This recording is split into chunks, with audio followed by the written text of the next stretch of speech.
we have the craziest effing story you will ever hear.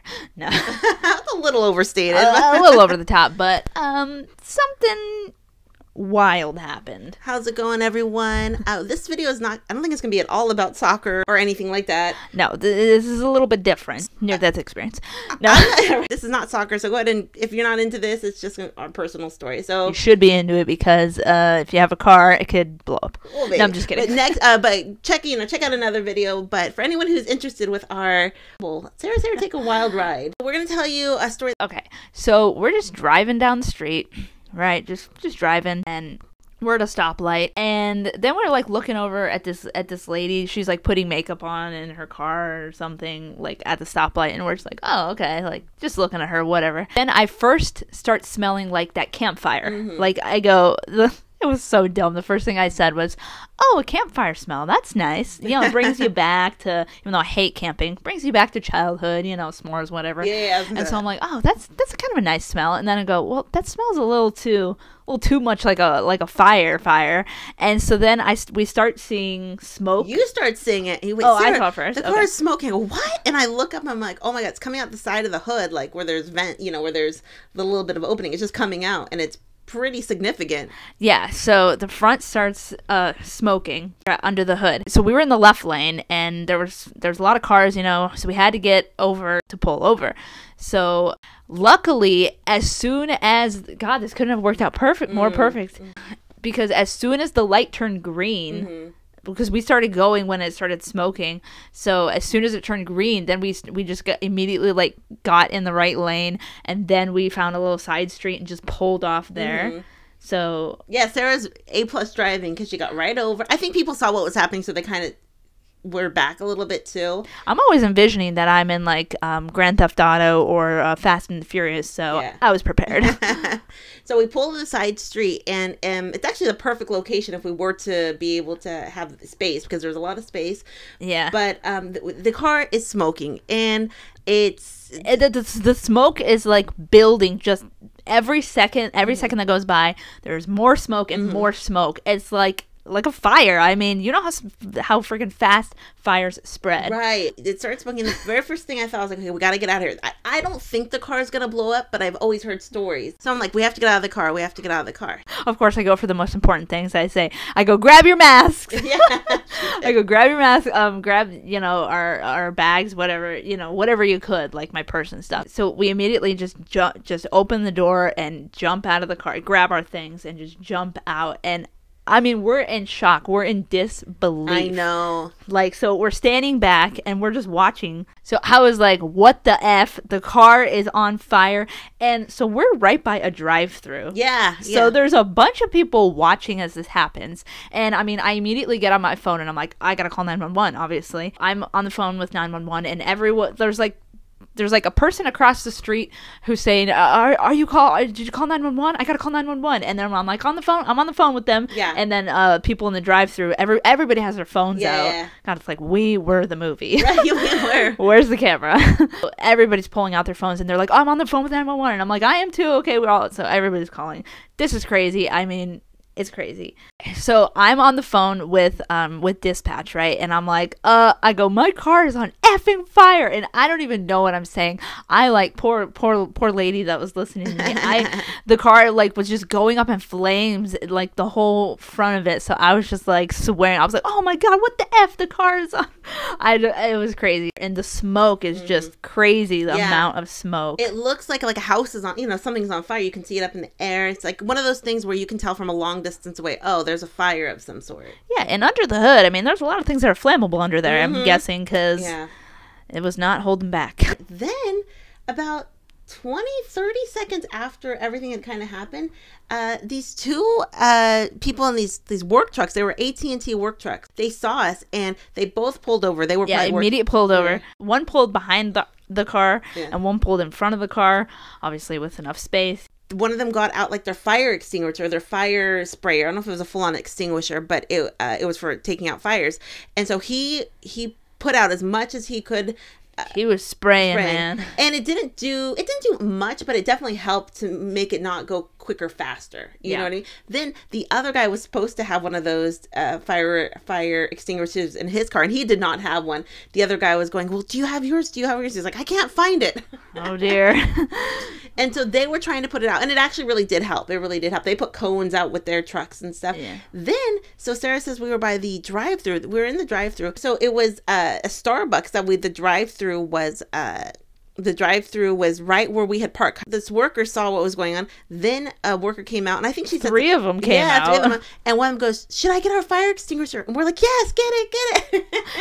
She brings out their fire extinguisher, and then she gives it to one of the AT&T guys, and he's, so we've got 2 extinguishers going off, trying to put out this fire, but it's still, and the guys are like, sorry, we did what we could. Yeah, they were really helpful. I think it helped so the fire didn't spread faster, because it freaking blow up. That's a fear of mine. So thank goodness there's still good Samaritans or helpful people that are in the world, because obviously if you can help, and don't help if you can't help, if you don't put yourself in danger. Yeah, exactly. But these all the people who helped had fire extinguishers.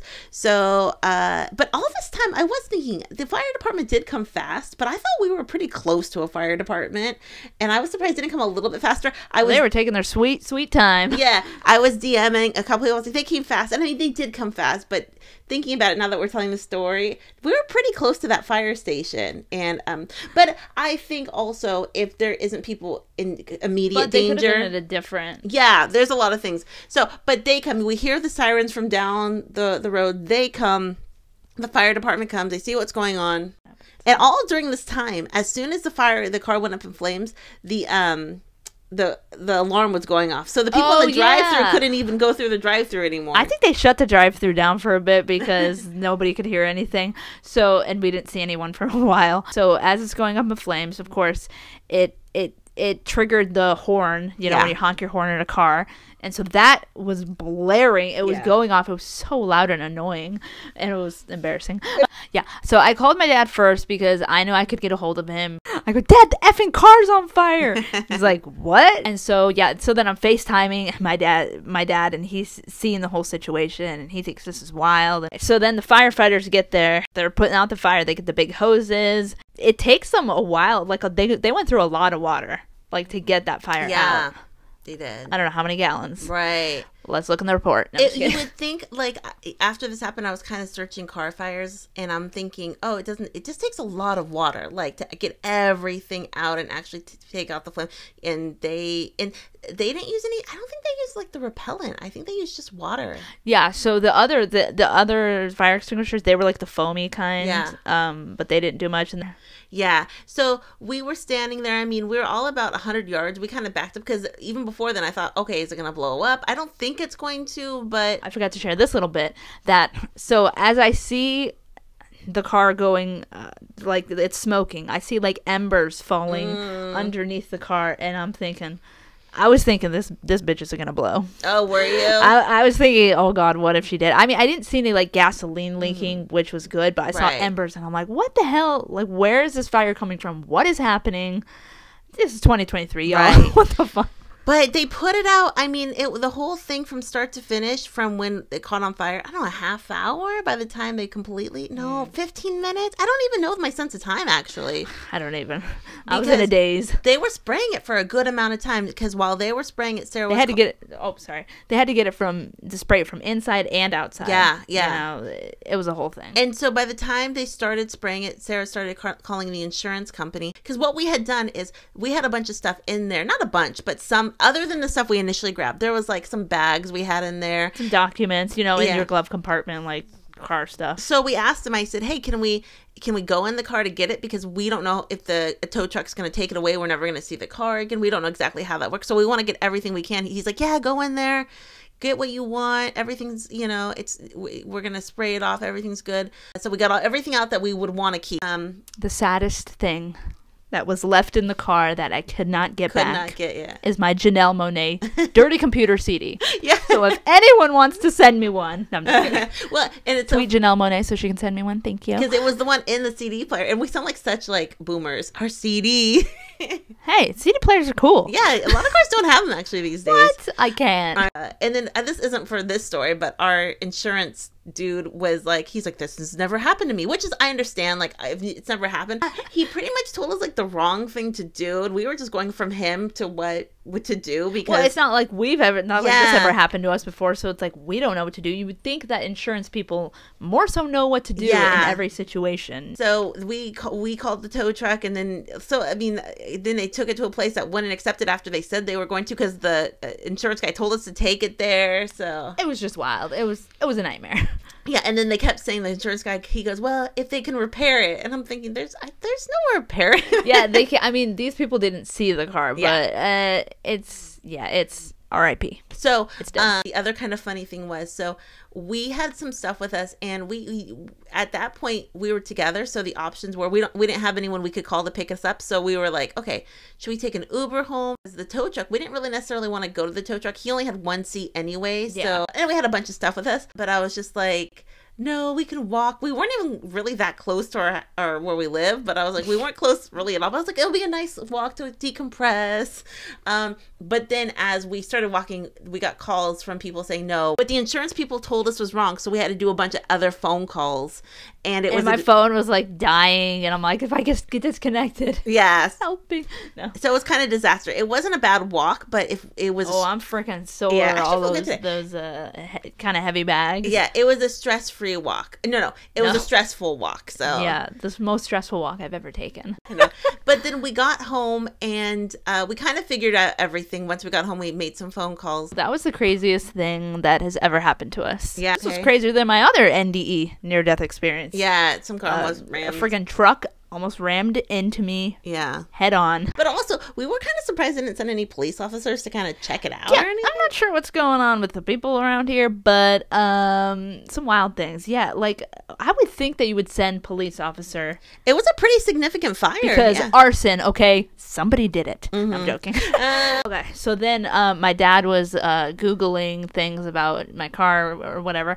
So apparently, this is some RAV4s, Toyota RAV4s that they can, there's a whole club of us out there now. Apparently, your car can just catch on fire spontaneously, and yeah, I'm gonna sue Toyota's ass. Yeah, so that's a thing, and it's just scary because it's like I smell a lawsuit and fire. Yeah, well, and it's like you think somebody was in the drive-thru and they're like, "What happened?" I was just kind of telling them, and I was like, "You think if you're gonna have a problem with your car, you're gonna be in a collision, or it's gonna just not start, or it's going to, but you don't think it's gonna randomly catch on fire, because we haven't had any problems with the car, no maintenance issues. We're regular on oil changes. No, it was a good car. Like there's nothing wrong with it. Like so it was in good condition, but those kind of things I guess just happen. Hey, raise your hand in the comments, let us know if this has ever happened to you. Yeah, because I'm thinking this is like 1 in a million. One of our friends has already told him it happened to him and his wife. So okay,